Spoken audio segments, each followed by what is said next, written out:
Hello, Facebook fans and YouTube fans of DX Engineering. It is Friday afternoon, 4 o'clock Eastern Time, 2100 Zulu. Welcome to the weekend special. This is a show that you never know who's going to be here and what we're going to talk about. That's the great thing, and that's why you should tune in. This is December 10th, 2021, and I'd like to welcome John Facella, the Radio Club of America president. He's also K9FJ, and my good friend Frank, W3LPL from Maryland. And we are going to talk today about the Transatlantic Test. And the Transatlantic Test was just a historic event in wireless and in radio. And it actually started before this date that we're going to talk about, which is coming up this weekend. We'll celebrate the 100-year anniversary of the successful transatlantic test. And there was lots of testing that went on before it was successful. And for a little bit of history background on this, I'd like to turn it over to Frank and give us a little bit of history, because John Facella, the RCA president, will be reenacting the test here this weekend. And we'll hear from John in a minute. But Frank, tell us about what led up to the successful test. Yeah, well, of course, the Radio Club of America was a big part of the success of the second transatlantic test. The Radio Club of America was not involved in the first one. So I'll just give you a little background. First of all, going way back in time, transatlantic radio was a fact of life and was a commercial success. Starting with Marconi around 1904, 1905, he started making money off of it. But it took what is, by any stretch of the imagination, massive investments. It required hundreds of kilowatts of power, spark transmitters, very poor quality receivers, which is the best they had, and antennas that were miles long and 400 feet high. So there wasn't much hope that amateurs were going to go very far in transatlantic or transoceanic communication, because that technology was just beyond reach. But during the First World War, vacuum tube technology advanced, and it was starting to be practical for hams to communicate over longer distances. And to kind of put that in perspective, the American Radio Relay League, ARRL as we know it, was established initially to be able to relay in order to accomplish long-distance communication. Well, after World War I, hams started to discover that they were relaying communications on the ham bands, but they were starting to hear stations transcontinental. There were a number of occasions where stations on the East Coast were hearing the Californian stations, and it wasn't necessary to relay. So they were very enthusiastic about trying to communicate transatlantic. And Tim, can you go back to that everyday engineering slide? Is that possible? Yeah, there we go. So the Everyday Engineering magazine in September 1920 announced the transatlantic test. And of course, they didn't refer to it as the first transatlantic test, but it was. And this was to be a one-way test between hams transmitting in North America, both Canadians and Americans, and enlisting hams primarily in England, but also elsewhere in Europe, to try to listen for the American signals. Long story made short, it failed. None of those communications were heard. Before the first transatlantic test took place, Everyday Engineering magazine went out of business. ARRL took over the sponsorship on very short notice. There was no time to organize it in a very serious way, and for a variety of reasons, no American signals were heard in Europe. So it was a big deal in the ARRL to try to make some serious progress during the rest of 1921, and during the Chicago convention, a large ham convention. A number of meetings took place, and it was agreed that there would be a second transatlantic test in December of 1921. And there was a great deal of organization. The Radio Club of America became involved a little bit late, but they got involved at a very serious level. And the test took place, and one of the things that happened was to assure that the best possible opportunity was given to copying signals from North America. An American ham, Paul Godley, 2ZE, and Tim, if you can lead that slide there, it's an interesting kind of a slide. 2ZE, Paul was remarkable in two regards. Number one, he was the key person involved in the technology of adapting the most modern receivers to operation in what was then called shortwave. Today we would call it HF.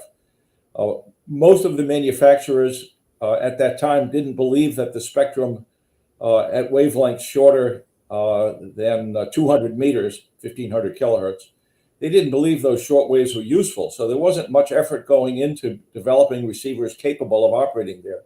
But Paul Godley adapted some of Armstrong's inventions, the regenerative receiver and the super regenerate and the super heterodyne receiver.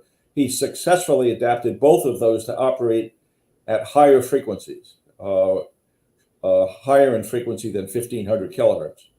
And you can see the equipment that he brought to Scotland right there. So that was kind of the beginning, and the result was very, very successful. By good fortune, on the 15th of November, Paul Godley was on a ship on his way to London. That's how you got to England back in 1921, and happened to meet the head of receiver and antenna receiving antenna engineering at the Radio Corporation of America, a different RCA. His name, most hams, or many hams would recognize it, was Harold Beveridge, and they spent a lot of time together on that ship, and that was the antenna that was used for receiving with very great success. And here's a photograph of the antenna on the beach in the southwest corner of Scotland with wide open salt water in front of it. So that's the background, Tim. Go ahead. All right. Very good, Frank. And I'm going to stop sharing here and we'll return to StreamYard. So here we are 100 years later. And my, oh my, how technology has progressed and how amateur radio has progressed. And John, why don't you give us a little background on what's going to happen this weekend with the reenactment? Okay, Tim. Well, the transmission that was successfully received by Godley, sent from Station 1BCG in Greenwich, Connecticut, that was at 9:52 p.m. Eastern Time, 02:52 Universal or GMT time in Scotland. And we're going to transmit at that same exact time. We've gotten a station, Tom Frenet, K9JF, has very graciously allowed us to use his station. He's got an extensive 160-meter antenna farm, I understand. I haven't been there. And we're going to do a one-way transmission, and I will be keying the message on 3 different Morse code keys, and I'll explain that in a moment. And we're going to key in the original message that was sent from 1BCG to Godley, and then we're going to have a second message that was actually developed by Executive Vice President Chip Cohen of the Radio Club, my number 2, so to speak. And that second message is a newer message for the modern day. And the whole thing will probably last, I don't know, 4 minutes or so. And that's our way of commemorating this. We're hoping that amateurs all over the U.S. and Europe and the world, for that matter, that can receive 160 meters, tune in. The frequency is 1825 kilohertz. And we're hoping for that's going to be kept clear. We've asked a number of people to do that. And in the 6 minutes, we'll key that up. And then if people are interested, they can apply for a certificate on the Radio Club of America website, and we'll have further information on that. That website is www.radioclubofamerica.org. John, are you seeing the screen? Yes, I do. Okay, so you're seeing that This is on the radioclubofamerica.org website, talking about the history, the new era, and then celebrating the reenactment. This is Saturday night U.S. time, and but it is actually Sunday GMT time at 02:52 on 1825. And John, you'll be sending it 12 words per minute? Yeah, more or less, if I can hold my speed down. Yes. And so, John, there's a question here. It says, will you be in a suit and tie like the guys were? I can be. Back then, 100 years ago, that's how it worked out. But on the radioclubofamerica.org website are other centennial activities as well. The ARRL and the RSGB are very involved, as well as the Antique Wireless Association. Tomorrow is going to be a busy, busy day when it comes to celebrating. Tomorrow and Sunday, GMT time, there are a lot of activities going on, and but the reenactment that John, as president of the RCA, will be doing as station W2RCA is the call sign. He'll be at K1KI's very, very good 160 meter station on 1825, and this will occur at 0252 Zulu tomorrow evening. So pretty exciting stuff, and you can find out all the information on this by just going to the radioclubofamerica.org website. And Frank, what about 100 years of technology and 100 years of wireless? And I mean, I'm all goosebumped here. It just this is so exciting. It really is. I would just think where we are now, where everybody has a radio in their pocket, and most people don't even realize they have a radio in their pocket. And before this test, the standard for transatlantic communication was these 100 kilowatt and massive antennas, and the cost of communicating transatlantic was enormous, whether it was by radio or by subsea telegraph cable. It's just an unimaginable change over 100 years' time. And even to the most imaginative people, when this transatlantic test took place, they couldn't imagine what they were opening the door to. It really is, and it's really the spirit of amateur radio, because it's going out there and experimenting and doing things that others say maybe can't be done. And so I just want a couple of things in the chat room here. Lima Alpha 9 Juliet Radio Alpha is following from Norway, and our friend Dino is down in Virginia. He got a new IC 705 today for Christmas. And DK5 Oscar Norway Victor is on from Germany, and Whiskey Juliet 3 United is on. And Henrik says, great undertaking with logistics on both sides. And there were tremendous logistics that had to go on to make this work. And Victor Alpha 3 Echo Bravo Mike. And from Iceland, it's Tango Fox 3 Oscar Mike, and Oscar Zulu 1 India Norway Golf from Denmark. And let's see here. We've got Whiskey for Papa Germany on, and lots of waving hands here and wishing John all the best of luck tomorrow night as he takes these 3 straight keys. And John, why don't you talk about the 3 straight key idea? Sure, Tim. So it occurred to us that this was, as you've been saying, a really important event, both for the wireless world and for the amateur world. I want to point out that the interesting thing, Frank kind of alluded to it, it was almost 20 years to the day when Marconi first went across the pond and sent the letter S. That was in December of 1901. So 20 years later, with a lot less money and a lot less equipment and antennas, amateurs duplicated that feat. So it was a tremendously interesting moment that unleashed 100 years of wild experimentation that got us to where we are today. In commemoration of that, we thought that we would allow some people to participate. So three keys will be used by me. I'll be sending different portions of the message with each key. And we're going to give one to Tom Frenet for his graciousness in lending us his station and his antenna farm. But the other two will go to the highest donors to the Radio Club of America. And we're just going to leave that open. We haven't exactly worked out the details, but basically there'll be a few days or a week's time when people can send in donations. And then the two top donors will be given keys. I just had them engraved today.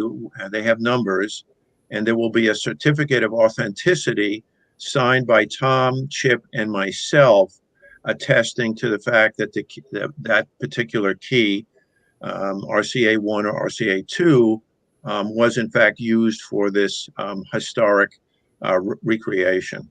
So that's the purpose of the three keys. Well, that's very cool. And again, that's 0252 Zulu on Sunday, which is Saturday evening here in the United States. And we invite everybody that is watching this or watching the replay to copy the message sent by W2RCA on 1825 at 0252 and be a part of the next 100 years of wireless. And it's just incredible. And Frank, you know, you've done a lot of historic work on this and really went into the just how big, how did these guys feel when this happened, when they finally made it? Tell me about that moment. Well, you know, they viewed this as a contest, and I think it can rightly be viewed as the very first radio contest. And if you look at the RCA commemorative issue that was published back around 1951, and also in the QST articles that immediately followed the 1921 successful test, they talk about this as a contest, and it's really quite fascinating. So they were highly motivated, highly skilled.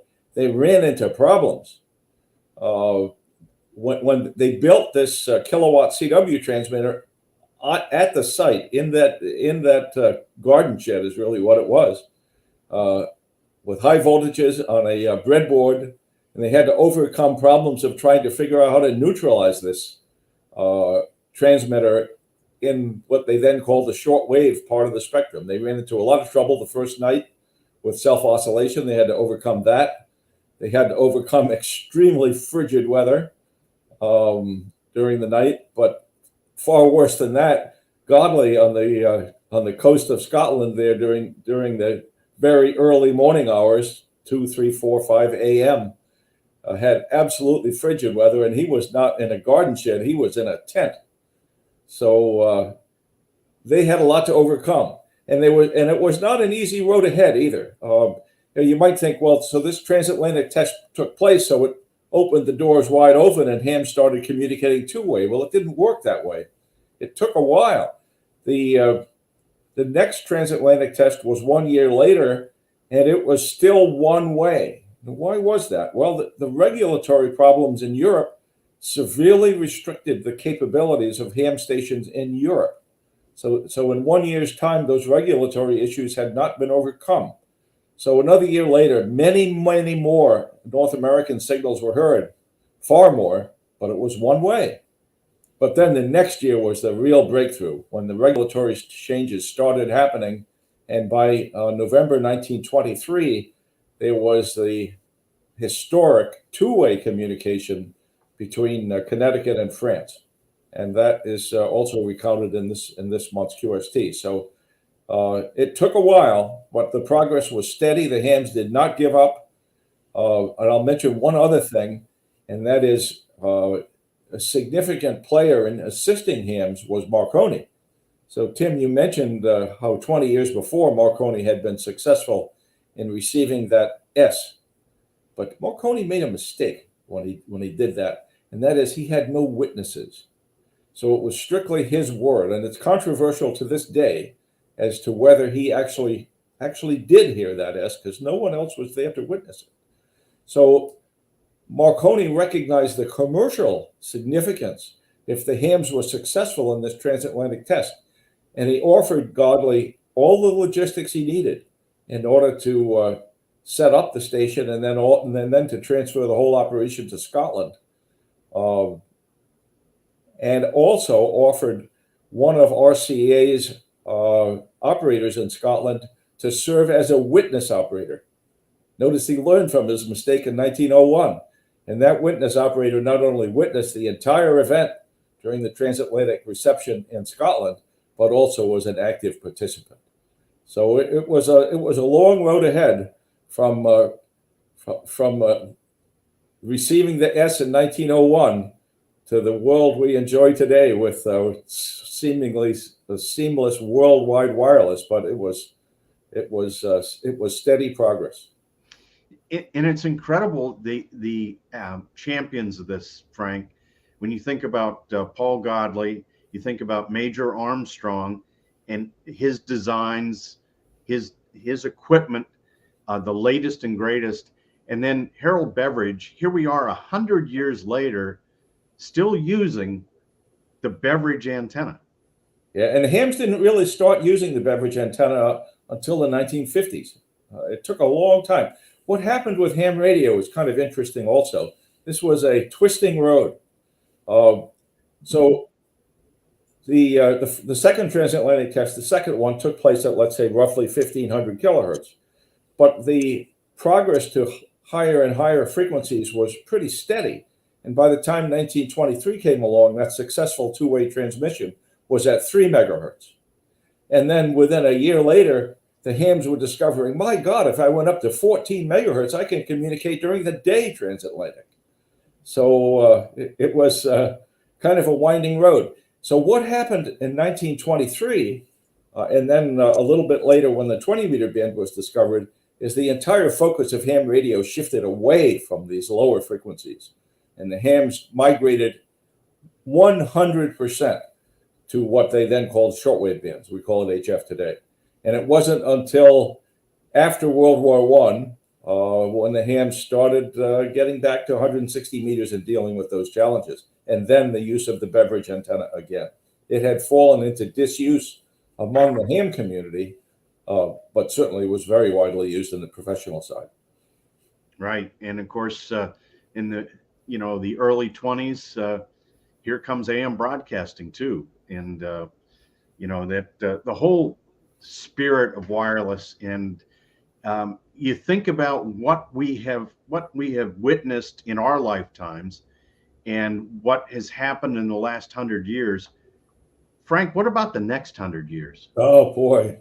Part of my job when I was working in the government during the late 20th century was to help some of the leaders in some of these government agencies forecast what the future would be, and we focused on 2010. And I'll tell you that is a very humbling thing, to try to forecast the future and then live through that future and see how much you got right and how much you got wrong.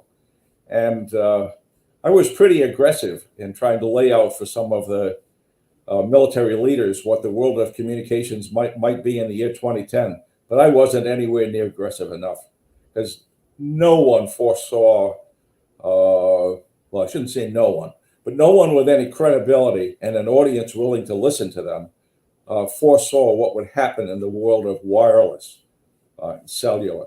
And even in 2010, few people understood what the meaning of the smartphone would be. And just for an example, and everybody knows this today, I took an airplane flight today, and I didn't bring any paperwork with me, didn't need any credit cards, didn't need any identification. It was all done on my smartphone screen. And when I checked out of the parking lot, I didn't need any money, didn't need any credit card. I just showed them the screen of my wireless, and I drove on my way out. Nobody in 2010 anticipated the significance of wireless and how it would change our daily life. Well, and certainly as amateur radio operators, we are involved with what I think is the best hobby in the world.